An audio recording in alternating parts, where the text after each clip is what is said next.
Tensions between Iran and the United States are rising faster than at any point in recent years. Across the Gulf, in Washington, and throughout Europe, diplomats and officials warn that the two longtime adversaries may now be inching dangerously close to open military conflict.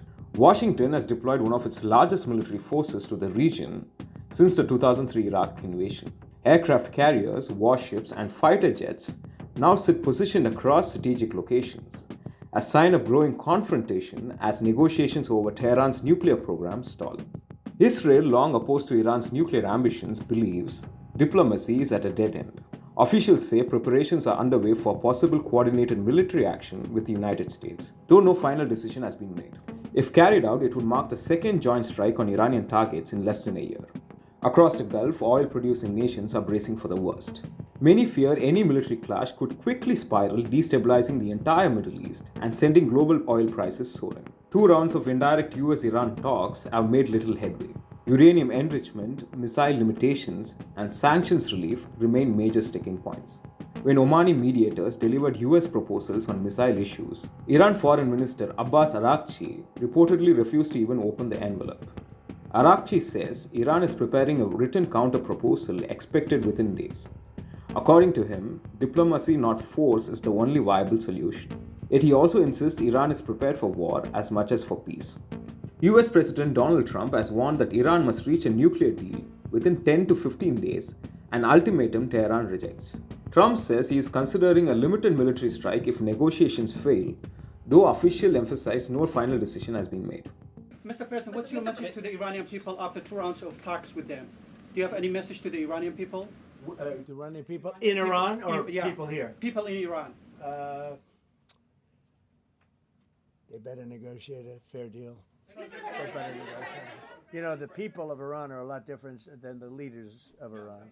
And it's very sad situation. In Europe, US military aircraft have been spotted at the Laias Air Base in Portugal's Azore Islands, another sign of the Pentagon's growing readiness. American officials say planning for potential action is in its advanced stages. The United Nations is urging restraint. UN spokesperson Stefane Dujarric has voiced concern over escalating rhetoric and increased military movements, calling on both nations to return to genuine diplomacy. Iranian UN Ambassador Iravani sent a letter to the Secretary General and the President to the Security Council yesterday. And he asked the SG and the Security Council to act without delay. So has the SG read the letter and what's his reaction? Thank you. The letter from the Permanent Mission of Iran? Yes. Yes, the letter has gone to the Security Council and to the General Assembly as requested to by the Permanent Mission of Iran.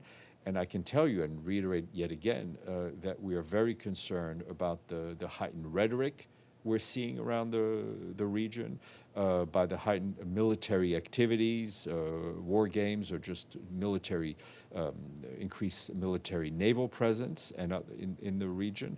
And we encourage both the United States and the Islamic Republic of Iran to continue to engage in diplomacy in order to settle the differences. Meanwhile, Iranian American communities in the United States continue to speak out. In Washington, D.C., protesters gathered to honor victims of Iran's deadly January unrest, a crackdown that human rights groups say claimed thousands of lives.